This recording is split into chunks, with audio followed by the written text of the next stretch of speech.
conference room went silent, dead silent. You know that kind of silence where even the air conditioning seems too loud? Where you can hear your own heartbeat hammering against your ribcage. That's the silence that fell when her lawyer slid those papers across the mahogany table. Divorce papers. Right there, in front of my entire team. During the quarterly review meeting I'd been preparing for 3 weeks. My name was typed at the top in cold, Arial font. Defendant. That's what they called me. Like I was some criminal. But here's the thing nobody expected. I didn't panic. I didn't break down. I didn't even raise my voice. I reached into my jacket pocket, pulled out a sealed manila envelope, and placed it directly in front of her lawyer. His face went pale. Not white, pale. There's a difference. Because he knew. In that split second, he knew his client had lied to him. And what was in that envelope would destroy everything she'd built over 6 months of calculated deception. But I'm getting ahead of myself. To understand why that envelope mattered, you need to understand how I got there. You need to know what my wife did, what she took, what she almost got away with. And you need to know the one mistake she made that unraveled it all. Let me take you back 18 months. My name is David. I'm 42 years old. I work in corporate finance for a mid-sized tech firm in Seattle. Not Silicon Valley money, but comfortable. Very comfortable. My wife, ex-wife now, I guess her name is Christine. We'd been married for 11 years. Together for 14. We met at a mutual friend's wedding. I was the best man. She was a bridesmaid. Classic story, right? We danced. We laughed. She had this way of tilting her head when she listened to you, like you were the only person in the world who mattered. 3 years later, we were married. The first 7 years were good. Really good. We traveled. We built a home. We talked about kids someday when the timing was right. But somewhere around year 8, things shifted. It wasn't dramatic. It wasn't explosive. It was subtle, like a photograph slowly fading in sunlight. She started working late more often. She'd come home distracted, checking her phone constantly. When I'd ask about her day, her answers got shorter, vaguer. Work stuff. Boring. You wouldn't be interested. I believed her. God, I believed her. Because that's what you do when you love someone, right? You trust them. You give them the benefit of the doubt. You assume the best. Until you can't anymore. The first real crack appeared on a Tuesday night in March. I'd gotten home early from a canceled meeting. Christine's car was in the driveway, but the house was quiet. Too quiet. I called her name. No answer. I walked upstairs and found her in our bedroom, sitting on the edge of the bed, staring at her phone with this intense expression I'd never seen before. When she heard me, she jumped. Actually jumped. And she turned the phone face down so fast it almost slipped out of her hand. "You scared me," she said, laughing it off. But her laugh was wrong. Forced. "Sorry," I said. "Who were you texting?" "No one. Just work." There it was again. Work. I let it go that night. But the seed was planted. Over the next few weeks, I started noticing more. Little things. Inconsistencies. She'd say she was at the office, but when I'd call her desk phone, it would ring and ring. She'd claim she was at dinner with her team, but there'd be no receipt, no story about where they went or what they ate. And the way she looked at me changed. Have you ever felt like someone you love is seeing through you instead of seeing you? Like you've become an obstacle instead of a partner? That's what her eyes started doing. I didn't hire a private investigator. I know that's what you're thinking, but I didn't.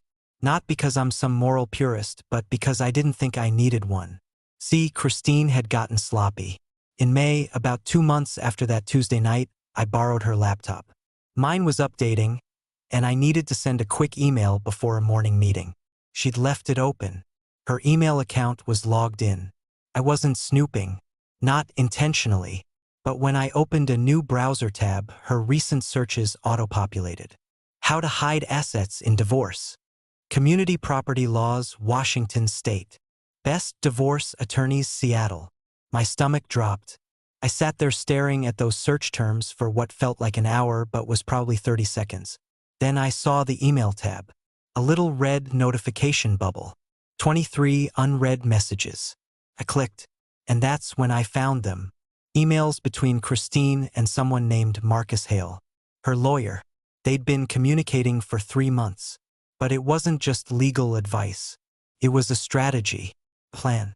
Christine had been documenting everything. Every disagreement we'd had. Every time I'd worked late or gone on a business trip. Every purchase I'd made that she deemed unnecessary. She was building a narrative. In her version of our marriage, I was neglectful, financially controlling, emotionally distant. She was painting me as the villain in a story I didn't even know was being written. And the worst part?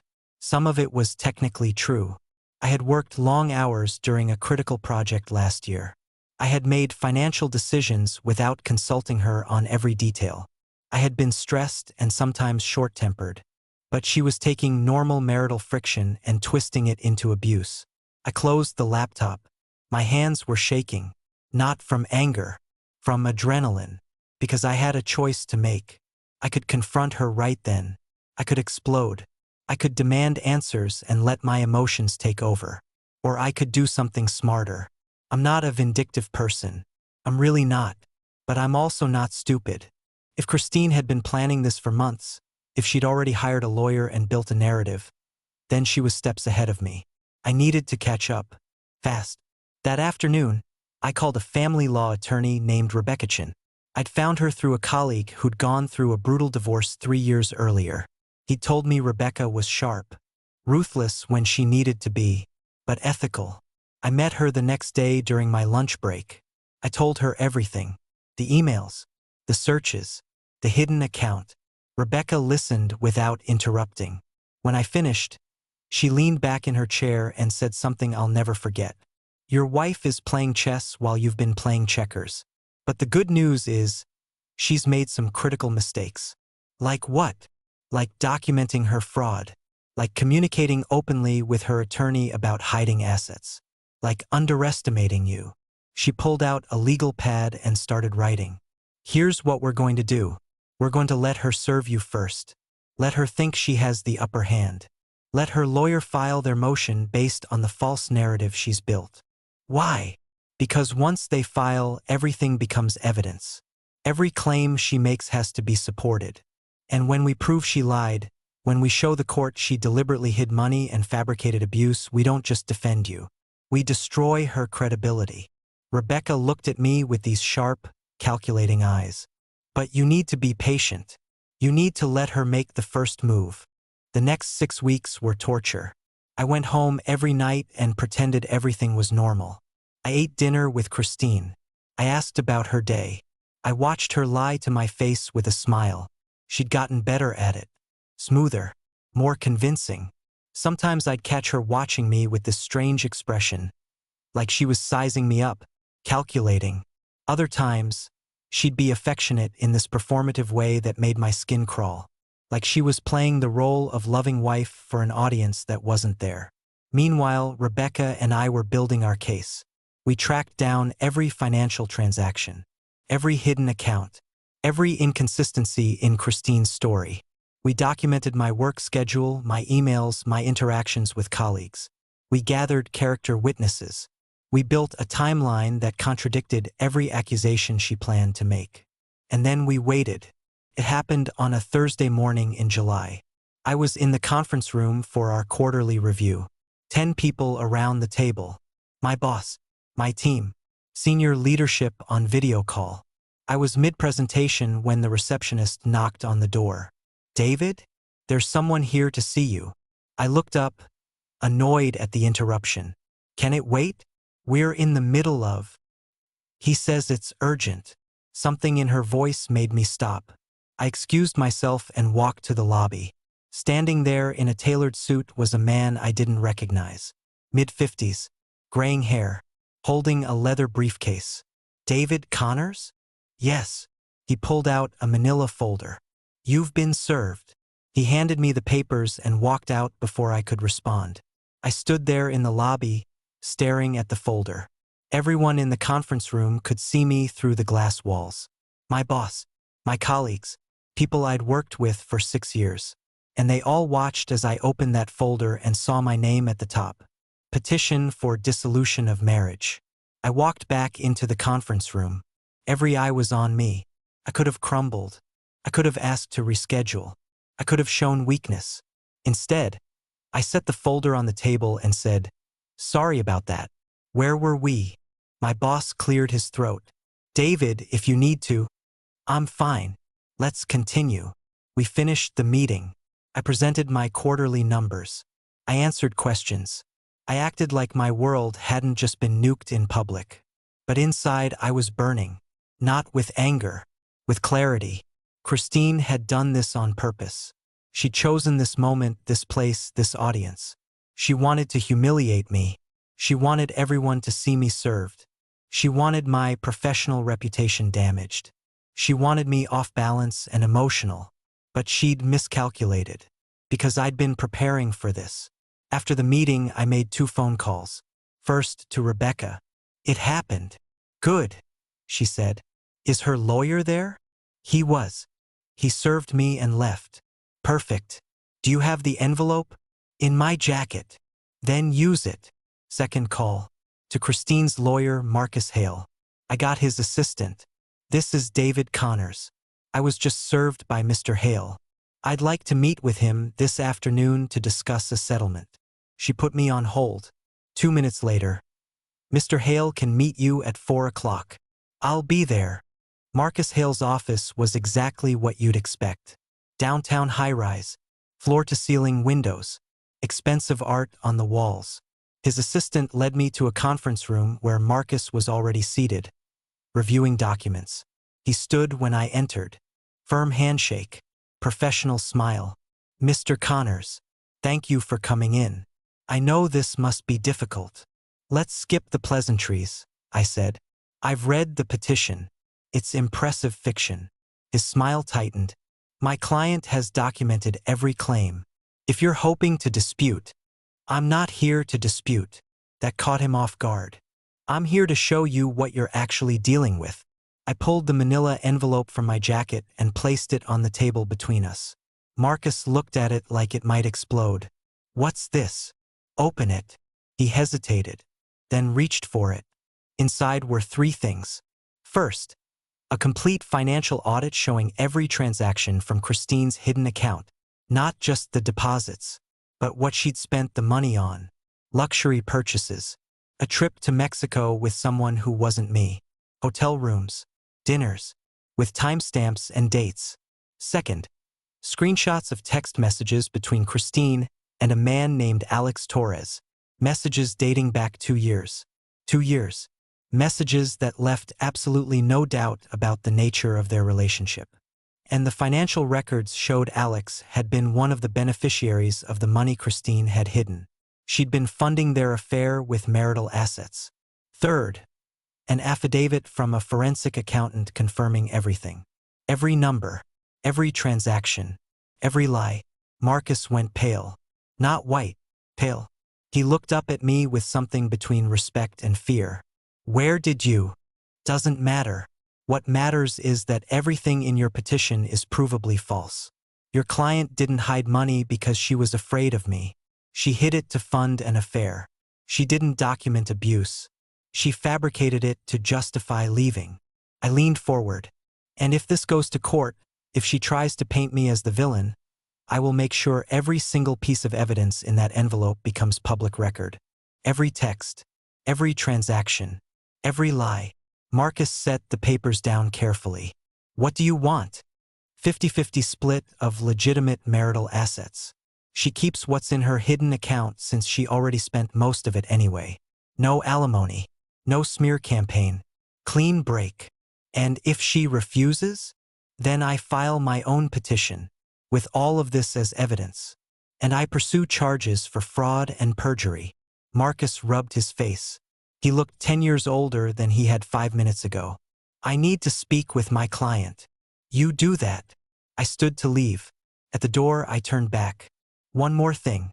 I know Christine planned to serve me publicly. She wanted to humiliate me in front of my colleagues. She wanted me weak and emotional." Marcus didn't respond. "Tell her it didn't work. Tell her I saw it coming. And tell her the next move is hers." But the game is over. Christine called me that night. Not Marcus. Not through lawyers. She called my cell phone at 9:47 p.m. I let it ring 3 times before answering. David. Her voice was shaking. We need to talk. We don't need to do anything. Your lawyer has my terms. Please. Just let me explain. Explain what? The affair? The lying? The money you stole? Silence. Then, quietly, how long have you known? Long enough. Why didn't you say anything? And that's the question that got me. Why didn't I? I could have confronted her months ago. I could have exploded. I could have fought dirty. But I didn't. Because I wanted to understand, I said finally.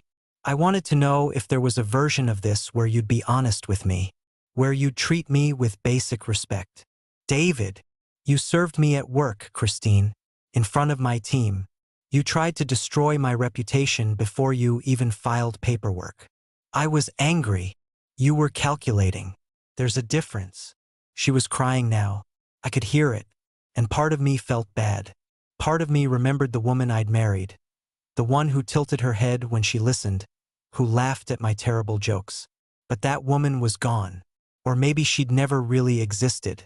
Over the next few days, the full picture emerged. Alex Torres was someone Christine had met at a work conference 2 years ago. He was a consultant, divorced, charismatic.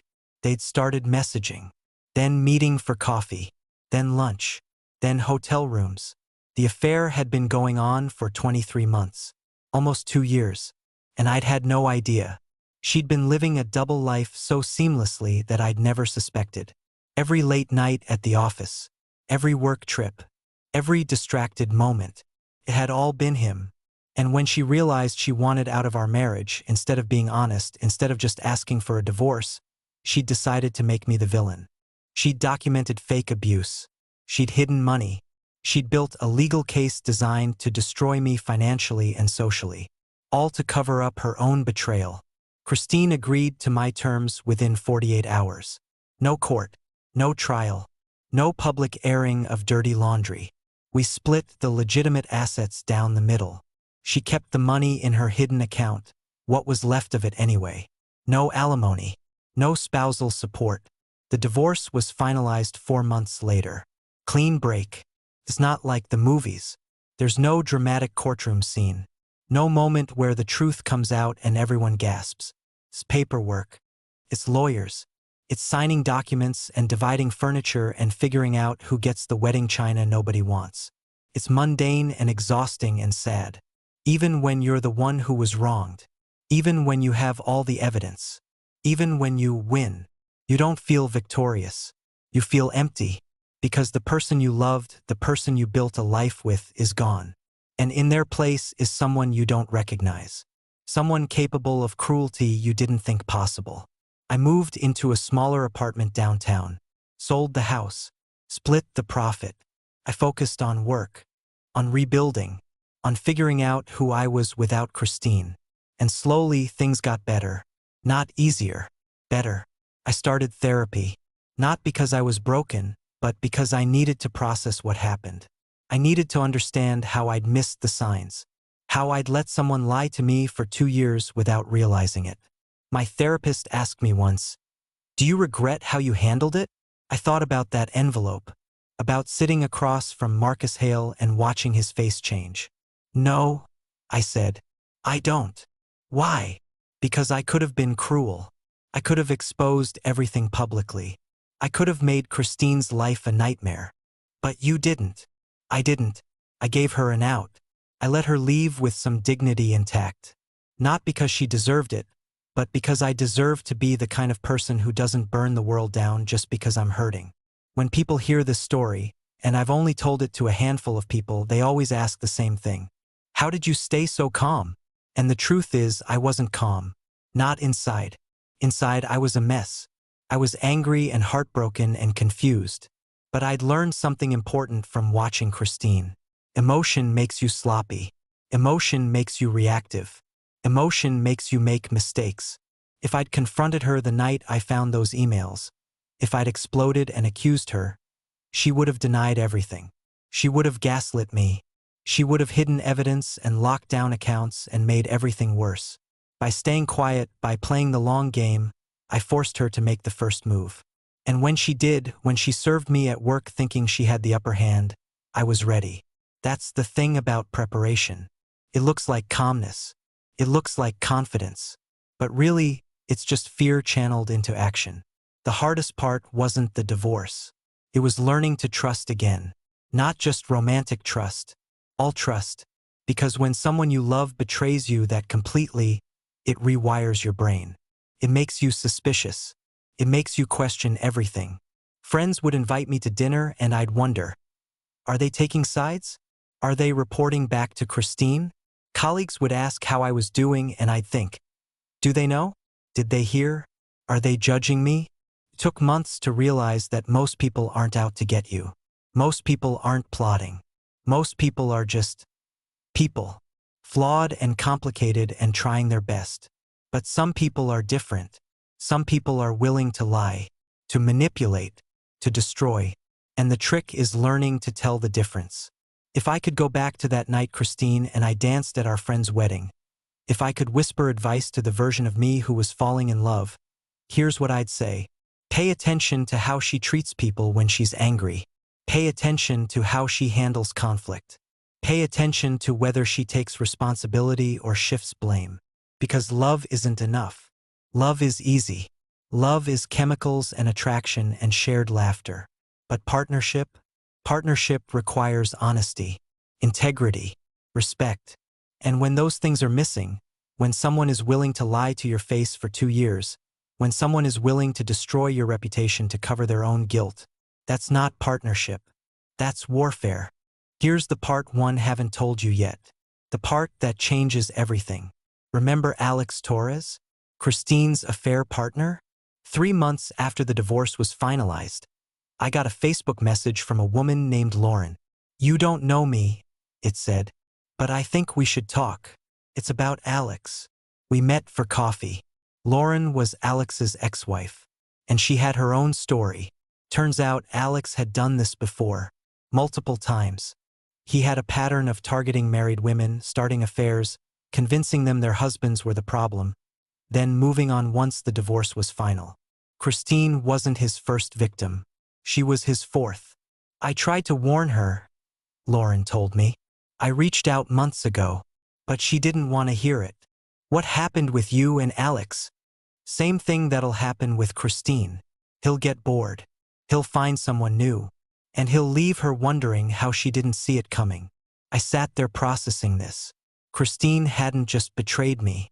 She'd been manipulated, used, and part of me, a small, traitorous part, felt sorry for her. I never told Christine about my conversation with Lauren. It wasn't my responsibility to save her from her own choices. She'd made her bed. She'd destroyed our marriage. She'd tried to destroy me. The fact that she was also being manipulated didn't erase what she'd done. That's something people don't understand about betrayal. It's not about who is more wrong or who deserves more blame. It's about the fact that trust, once broken, can't be unbroken. You can forgive. You can understand. You can move on. But you can't go back. I heard through mutual friends that Christine and Alex lasted another 6 months after the divorce. Then he left her for someone else, just like Lauren said he would. Christine tried to reach out to me once after that. A long email apologizing, explaining, asking if we could talk. I read it twice, then I deleted it. Not out of cruelty, but because some doors, once closed, need to stay closed. It's been a 1.5 years since that Thursday morning when Christine's lawyer walked into my workplace. I'm dating someone new. Her name is Sarah. She's a teacher. Kind, funny, direct in a way that feels refreshing after years of manipulation. We're taking it slow, because I'm not the same person I was before.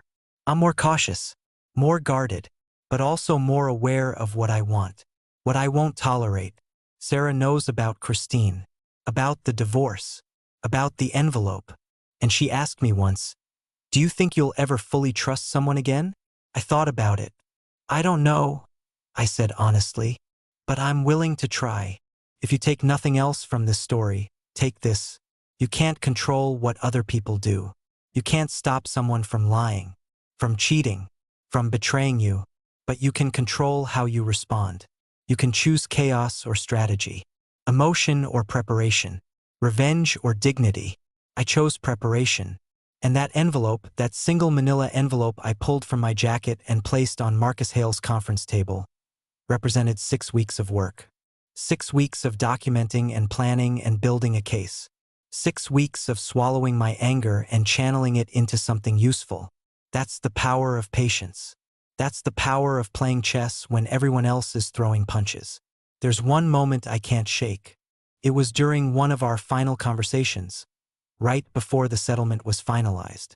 Christine and I were meeting with our lawyers to sign paperwork. We had to be in the same room for the first time since I'd been served. She looked different, thinner, tired. When our eyes met across the table, I saw something I wasn't expecting. Regret. Not for the affair, not for the lying, but for how it ended. She'd thought she could control the narrative. She'd thought she could walk away the victim and leave me as the villain. And instead, she'd been exposed, caught, forced to face the consequences of her choices. As we were leaving, she stopped me in the hallway. "I never wanted it to be like this," she said quietly. And I believed her. I think she genuinely thought she could cheat and lie and steal and still somehow be the good guy in the story. That's the thing about people who betray you. They're not monsters. They're not evil. They're just people who've convinced themselves that their pain justifies their actions, that their needs outweigh their integrity. And by the time they realize what they've done, it's too late.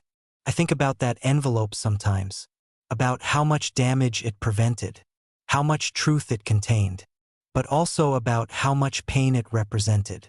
Because every document in there, every screenshot and bank statement and affidavit, was evidence of a marriage that had died long before anyone filed paperwork. Evidence of trust broken, love corrupted, promises abandoned. That envelope wasn't just legal strategy.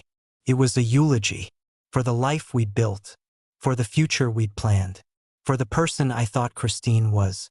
And when I handed it to Marcus Hale, when I watched his face change and saw him realize his client had lied to him, I felt something unexpected. Not triumph, sadness. Because winning a divorce isn't like winning anything else. There's no prize, no trophy, no moment of celebration.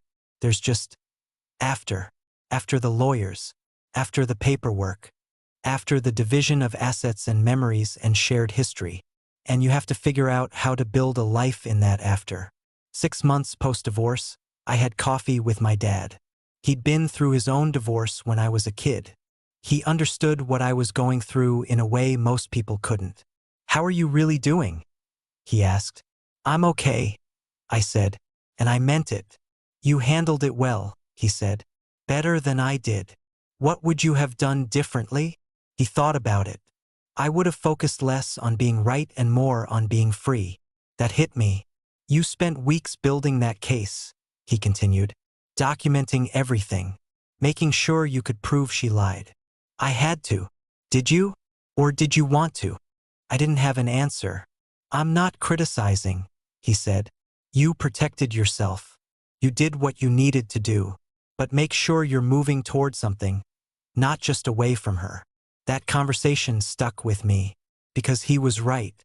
I'd spent so much energy proving I wasn't the villain that I'd forgotten to figure out who I actually was. So I started doing things differently. I took a woodworking class, something I'd always wanted to try but never had time for. I volunteered at a local literacy program, helped adults learn to read. I reconnected with friends I'd lost touch with during the marriage, rebuilt relationships that had fallen by the wayside. And slowly I started to feel like myself again. Not the self I was before Christine, and not the self I was during the divorce. A new self, one built from the wreckage. Late one night, unable to sleep, I wrote in a journal, "What do I want?" Not what did Christine take from me, not what did I lose. What do I want now? I wrote for 2 hours, and what emerged was simple. I wanted peace. I wanted honesty. I wanted relationships built on respect, not performance. I wanted to stop looking over my shoulder, stop waiting for the other shoe to drop. I wanted to trust again, Love again. Build again. But carefully, intentionally, with eyes wide open.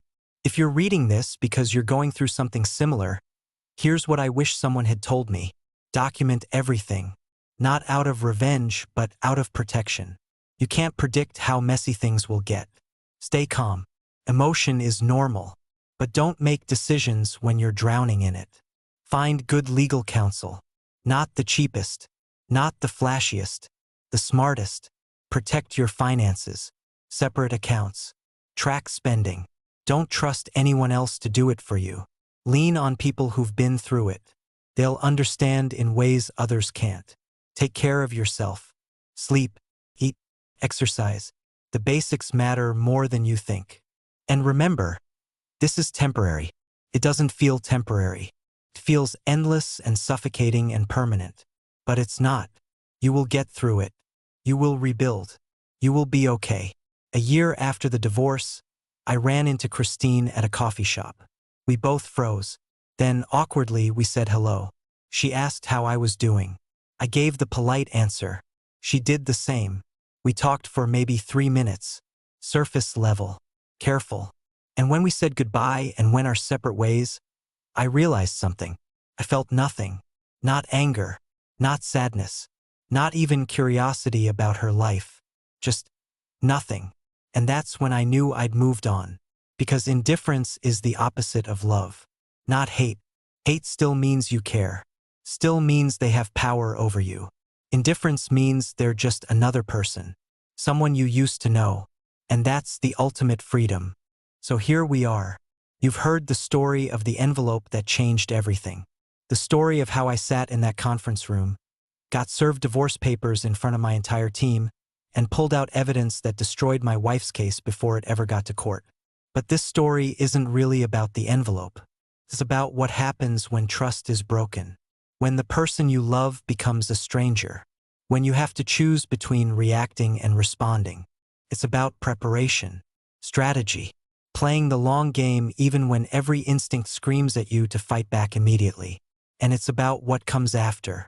The rebuilding, the healing, the slow, painful process of becoming whole again. If you've been through something similar, drop a comment. Let me know your story, because there's power in sharing these experiences, in knowing you're not alone. And if you're going through it right now, if you're in the middle of that nightmare and can't see the other side yet, just know this. You will get through it. The person who served you papers, who lied to you, who betrayed you, they don't get to write the end of your story. You do. So write it well.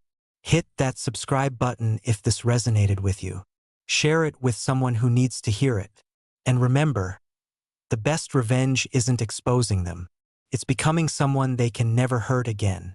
Thanks for watching. There's something I need to tell you.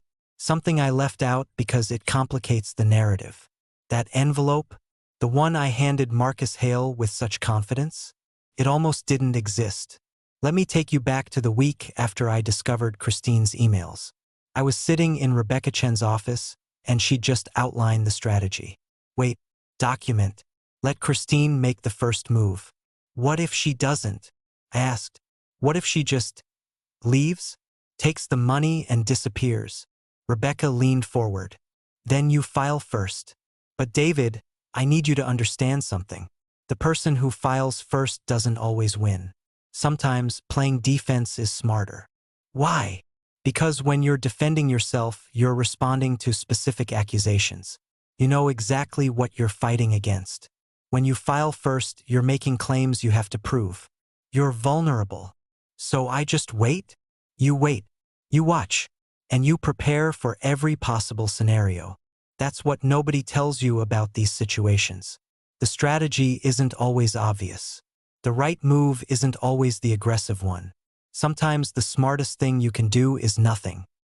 3 weeks into the waiting period, I almost cracked. It was a Saturday night. Christine had gone out, said she was meeting colleagues for drinks. She'd be back late. I was home alone, and I started thinking, what if Rebecca was wrong? What if waiting was just giving Christine more time to hide assets? What if she was planning something worse? I poured myself a scotch, then another. By the third drink, I had my phone out, ready to text Christine. ready to confront her, ready to end the charade. My finger hovered over the send button. Then my phone rang. It was my best friend, Marcus. Not Marcus Hale, the lawyer, Marcus Chun, my college roommate. "Hey man," he said.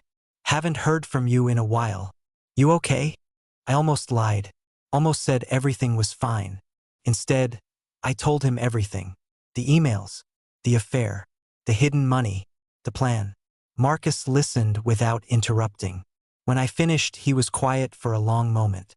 "Do you trust your lawyer?" he finally asked. "I think so." "Then trust her. Because right now, you're not thinking clearly. You're hurt and angry and drunk. And if you confront Christine tonight, you'll blow everything." He was right. I deleted the unsent text, poured the scotch down the sink, and I waited.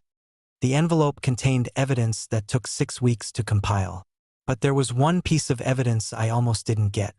The text messages between Christine and Alex. See, Christine wasn't stupid. She'd been deleting their conversations regularly. Never kept more than a week's worth of messages on her phone. But she'd made one critical mistake. She'd backed up her phone to the cloud.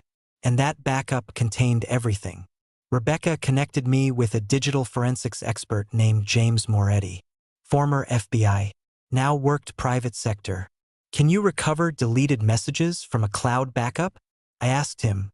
"Depends. Does she use iCloud or Google?" "iCloud." "Do you have access to her Apple ID?" Here's where it gets complicated.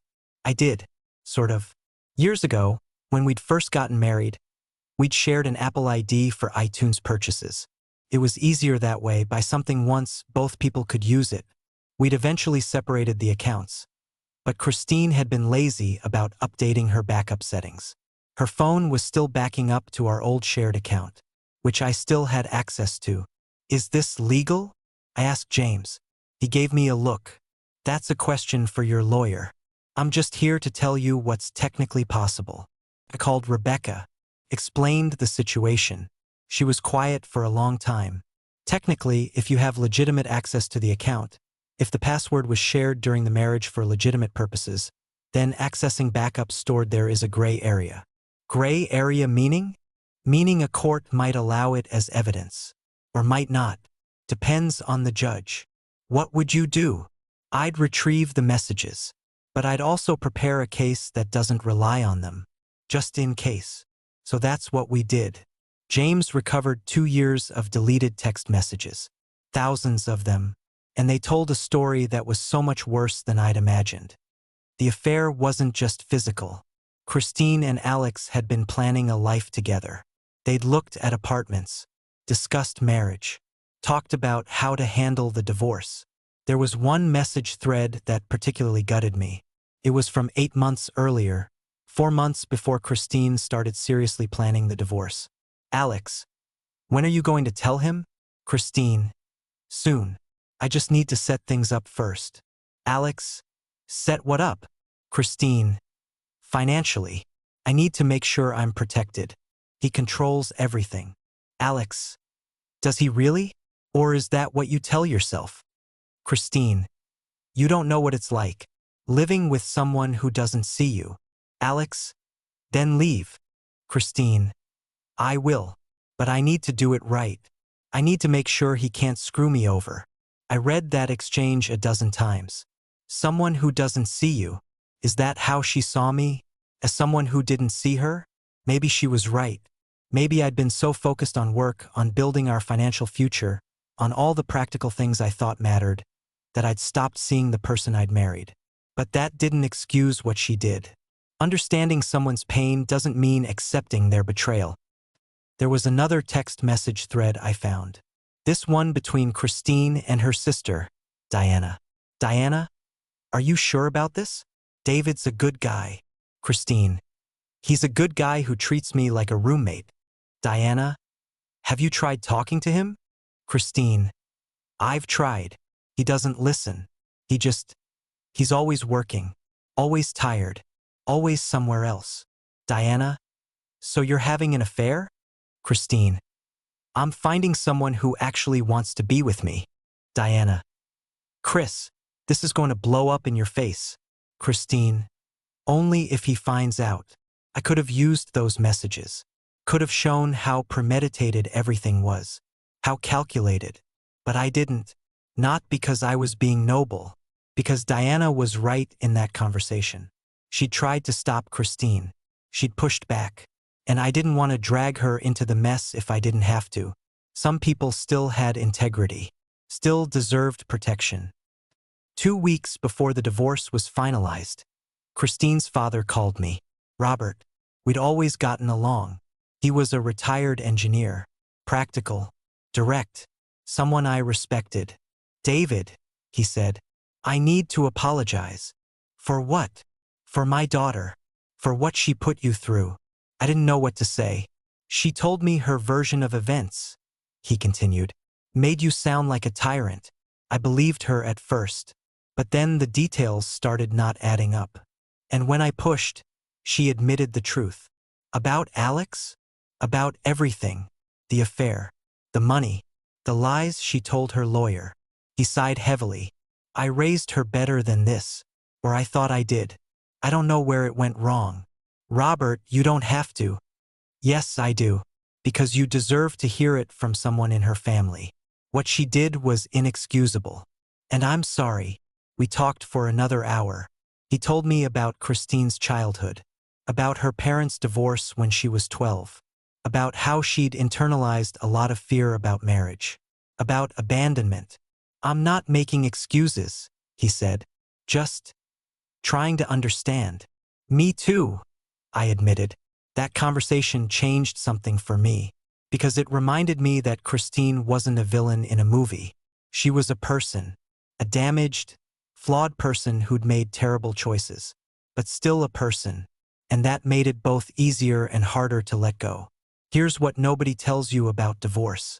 The good memories don't disappear. I spent so much time focused on the betrayal, on the lies, on the envelope and the evidence and the legal strategy. But late at night, when I was alone in my new apartment, I'd remember the good times. Our first trip to Italy. How Christine had laughed when I tried to order coffee in broken Italian and accidentally asked for a hot cat instead of a cappuccino. The way she'd dance in the kitchen while cooking. Terribly. Off rhythm. Not caring. The morning after we got engaged. When we'd stayed in bed until noon just talking about our future. About the life we were going to build together. Those memories were real too. And that's the thing that makes betrayal so complicated. The person who hurt you is the same person you loved. The same person who made you laugh. Who held you when you were scared. Who promised forever. They're not two different people. They're the same person who was capable of both love and cruelty. And somehow you have to hold both truths at the same time. Not legally, not officially, but internally. It happened about 10 months after the divorce was finalized. I was in therapy, my usual Thursday afternoon session, and my therapist asked me a question I wasn't expecting. Do you think Christine is a bad person? I started to say yes automatically, then stopped. I think she's a person who did bad things, I said finally. That's different. How? A bad person has no capacity for good. A person who does bad things still has the capacity for change. For growth. For redemption. I sat with that. Do you want her to change? My therapist asked. I don't know. It doesn't affect me anymore. Doesn't it? And that's when I realized. I was still carrying anger. Still holding on to resentment. Still replaying the betrayal in my head. Not because I wanted to, but because I hadn't let it go. What would it take to let it go? My therapist asked. I thought about that for a long time. I'd have to forgive her, I said quietly. Not for her. For me. Can you do that? Could I? Could I forgive someone who'd lied to me for 2 years? Who'd tried to destroy my reputation? Who'd stolen from me? I didn't know, but I decided to try. Forgiveness isn't a moment. It's not like in the movies where you have one profound realization and suddenly you're healed. It's a decision you make over and over again. Every time you remember what happened. Every time the anger resurfaces. Every time you're tempted to rehearse the betrayal in your mind. You choose to let it go. Not to forget. Not to excuse. But to release. Because holding on to anger is like drinking poison and expecting the other person to die. Christine moved on with her life. Whether she felt guilty or not, whether she learned from her mistakes or not, was her journey. Mine was different. Mine was about rebuilding, about learning to trust again, about becoming someone who wasn't defined by what had been done to me. That's what forgiveness gave me, freedom. About a year after the divorce, I wrote Christine a letter. I never sent it, never intended to, but I needed to write it, needed to get the words out. Here's what it said. Christine, asterisk, I don't know if you think about what happened, if you replay it in your mind like I do, if you regret it. Asterisk, asterisk, part of me hopes you do. Part of me hopes you're haunted by what you destroyed. Asterisk, asterisk, but another part of me hopes you've found peace, that you've learned something, that you're building a better life. Asterisk, asterisk, not because you deserve it, but because the alternative, you being miserable forever, doesn't actually make me feel better. Asterisk, asterisk, I've spent a year trying to understand why you did what you did, trying to find the moment where it all went wrong. Asterisk, asterisk, was it when you met Alex? Was it years before that? Was it something I did or didn't do? Asterisk, asterisk, I don't think I'll ever know, and I'm learning to be okay with that. Asterisk, asterisk, what I do know is this: you hurt me, badly, in ways I'm still discovering. Asterisk, asterisk, but you don't get to define me. You don't get to be the story I tell about myself. Asterisk, I'm more than what you did to me, and wherever you are, whatever you're doing, I hope you're learning the same thing about yourself. Asterisk, I hope you're becoming someone who doesn't need to lie, who doesn't need to destroy others to feel whole. Asterisk, I hope you're finding whatever it was you were looking for when you left. Asterisk, because I found mine. Finally. Asterisk, asterisk, it's not closure. It's not forgiveness, not in the way people usually mean it. Asterisk, it's just release. Asterisk, I'm letting you go, Christine. Not with love, not with hate. Asterisk, just with acceptance. Asterisk, what happened, happened, and now it's over. Asterisk, and I'm finally ready to move on. David. I folded that letter, put it in an envelope, and burned it. Watched the paper curl and blacken and turn to ash, and something inside me released. I know what you're wondering. Did Christine ever apologize? Really apologize? The answer is complicated. 6 months after the divorce, she sent me an email. I mentioned it earlier, but I didn't tell you what it said. Here's the full thing. David, asterisk, I don't expect you to read this. I don't expect you to respond. Asterisk, but I need to say it anyway. I'm sorry. Asterisk, not for the divorce. We both know the marriage was broken, but for how I handled it, for the lies I told, for the way I tried to make you the villain. Asterisk, asterisk, you didn't deserve that. You never did. Asterisk, asterisk, I've spent the last few months in therapy trying to understand why I did what I did. And the truth is, I still don't fully understand. Asterisk, asterisk, I was scared. I was selfish. I was convinced that the only way to leave was to make you the bad guy. Asterisk, asterisk, because if I was just leaving because I fell for someone else, because I was unhappy, because I wanted something different, then I was the bad person. And I couldn't handle that. Asterisk, asterisk, so I created a narrative where you were controlling and distant and emotionally unavailable. And parts of that were true, but I exaggerated them, twisted them, made them worse than they were. Asterisk, because it was easier than admitting the truth. I just didn't want to be married anymore. Asterisk, I don't know if that makes sense. I don't know if it matters now. Asterisk, asterisk, but I needed you to know that I know what I did. I know I hurt you. I know I tried to destroy your reputation for no reason other than my own guilt. Asterisk, and I'm sorry. Asterisk, I don't expect forgiveness. I don't expect anything. Asterisk, I just needed to say it. Christine, I read that email 20 times the day I got it, and I felt complicated, because it was an apology, a real one maybe, But it was also 6 months too late. 6 months after she'd served me at work. After she'd tried to paint me as abusive. After she'd cost me thousands in legal fees and months of sleepless nights. An apology doesn't undo damage. It's a band-aid on a bullet wound. So I deleted it. Not out of anger, but because I didn't need it anymore. I'd already moved on. The moment everything changed wasn't the envelope. Wasn't the divorce. Wasn't even the forgiveness. It was smaller than that. 3 months after the divorce, I went to a work conference in San Francisco. Standard corporate thing, boring panels, networking dinners, too much coffee. On the second day, during lunch, I sat down at a table with a woman I didn't recognize. She was probably mid-30s. Professional.